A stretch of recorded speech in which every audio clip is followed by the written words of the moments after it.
नमस्कार। आज के इस लीगल एनालिसिस में हम गुजरात के लैंड रेवेन्यू कोड के दो बहुत ही ज़रूरी हिस्सों को समझने वाले हैं।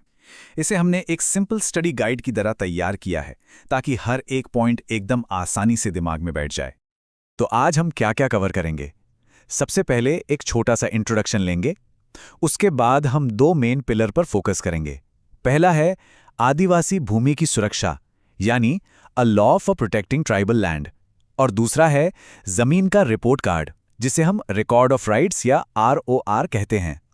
और आखिर में हम ये समझेंगे कि आज के समय में ये कानून इतने जरूरी क्यों हैं। तो चलिए पहले पिलर से शुरू करते हैं, प्रोटेक्टिंग ट्राइबल लैंड, यानी आदिवासी भूमि की सुरक्षा। हम बात करेंगे सेक्शन 73A की। देखिए, ये कानून खास तौर पर शेड्यूल्ड ट्राइब्स को एक्सप्लॉयटेशन यानी शोषण से बचाने के लिए बनाया गया है। और ये होता कैसे है? उनकी जमीन के ट्रांसफर पर कुछ रोक लगाकर, माने रिस्ट्रिक्शंस लगाकर। अब इस कानून को ठीक से समझने के लिए सबसे पहले ये जानना जरूरी है कि ट्राइबल ऑक्यूपेंसी का मतलब क्या है। What are tribal occupancies? ये वो जमीन है जो शेड्यूल्ड ट्राइब के मेंबर्स के पास होती है, और वो भी खास तौर पर नोटिफाइड एरिया में। कानून का मेन मकसद ही इसी जमीन को सेफ रखना है। तो सवाल उठता है कि क्या ये जमीन कभी ट्रांसफर हो ही नहीं सकती? नहीं, ऐसा नहीं है। हो सकती है, लेकिन इसके लिए एक फॉर्मल प्रोसेस है। इसके 3 मेन स्टेप्स हैं। स्टेप 1, आपको कलेक्टर को एक एप्लीकेशन देनी होगी। स्टेप 2, कलेक्टर पूरी तरह से वेरीफाई करेगा कि ये ट्रांसफर असली है, फेयर है और फायदेमंद भी है। और जब वो संतुष्ट हो जाते हैं, तब आता है स्टेप 3, रिटन परमिशन, यानी लिखित में इजाजत। और हां, ये कलेक्टर की परमिशन सबसे क्रिटिकल स्टेप है। इस प्रोसेस के न सिर्फ 2 ही नतीजे हो सकते हैं। पहला, अगर कलेक्टर की रिटन परमिशन से ट्रांसफर हुआ तो वो वैलिड माना जाएगा, मतलब वो कानूनी तौर पर बिल्कुल सही है। लेकिन अगर बिना परमिशन के ट्रांसफर हुआ तो उसे वॉइड माना जाएगा। वॉइड मतलब कानून की नज़र में वो ट्रांसफर कभी हुआ ही नहीं। It has no legal effect. और सोचिए, अगर जमीन किसी नॉन ट्राइबल को ट्रांसफर की जा रही हो, तब तो नियम और भी ज्यादा सख्त हैं।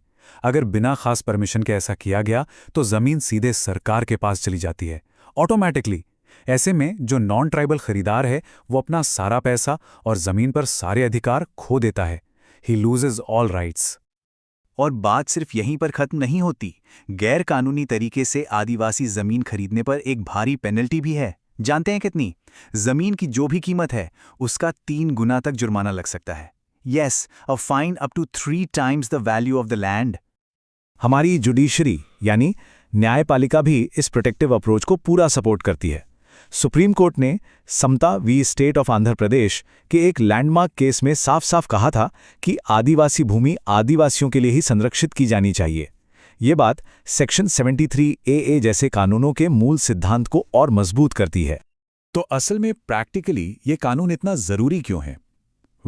ये कानून सोशल जस्टिस यानी सामाजिक न्याय के लिए एक बहुत बड़ा टूल है। ये न सिर्फ आदिवासियों को कर्ज और जमीन खोने से बचाता है, बल्कि उनकी कल्चरल और सोशल आइडेंटिटी को भी बनाए रखने में मदद करता है। ये लैंड ग्रैबिंग को रोकता है and it ensures community oversight. तो ये तो हुई ट्राइबल लैंड की सुरक्षा की बात। चलिए अब अपने दूसरे पिलर पर चलते हैं। अब हम उस सिस्टम को समझेंगे जो हर तरह की जमीन के मालिकाना हक में यानी ओनरशिप में क्लैरिटी लाता है। और इस सिस्टम को कहते हैं द रिकॉर्ड ऑफ राइट्स या ORR। जरा सोचिए, एक बहुत ही बेसिक सा सवाल है। दुनिया में इतने डिस्प्यूट्स होते हैं, तो कोई ये कैसे साबित करेगा कि जमीन का असली मालिक कौन है? मतलब what is the official proof of land ownership? इसका जवाब है अधिकार अभिलेख या ROR। आप इसे जमीन का ऑफिशियल आइडेंटिटी कार्ड समझ सकते हैं। ये एक सरकारी डॉक्यूमेंट है जिसमें जमीन से जुड़ी हर जरूरी डिटेल होती है, जैसे कि ओनरशिप, पोजेशन और उस पर कोई देनदारी है या नहीं। तो इस ROR में आखिर होता क्या क्या है?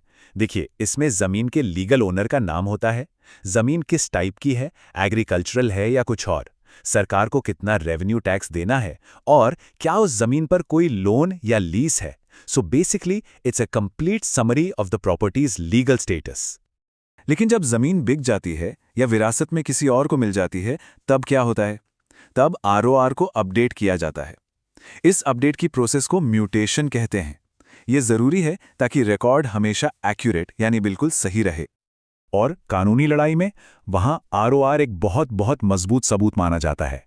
कोर्ट्स ये मानकर चलती हैं कि जिसका नाम आरओआर में है वही कानूनी मालिक है। हाँ, अगर कोई इसके खिलाफ बहुत मजबूत सबूत ले आए तो बात अलग है, otherwise it has very high evidentiary value. आज के डिजिटल जमाने में ये सिस्टम और भी एडवांस हो गया है। गुजरात सरकार की एक पहल है ई-धारा। इसके जरिए इन सभी रिकॉर्ड्स को डिजिटाइज कर दिया गया है। इससे ये और भी ट्रांसपेरेंट यानी पारदर्शी हो गए हैं और कोई भी इन्हें आसानी से एक्सेस कर सकता है। तो चलिए अब इन दोनों लीगल कॉन्सेप्ट्स को एक साथ जोड़कर देखते हैं।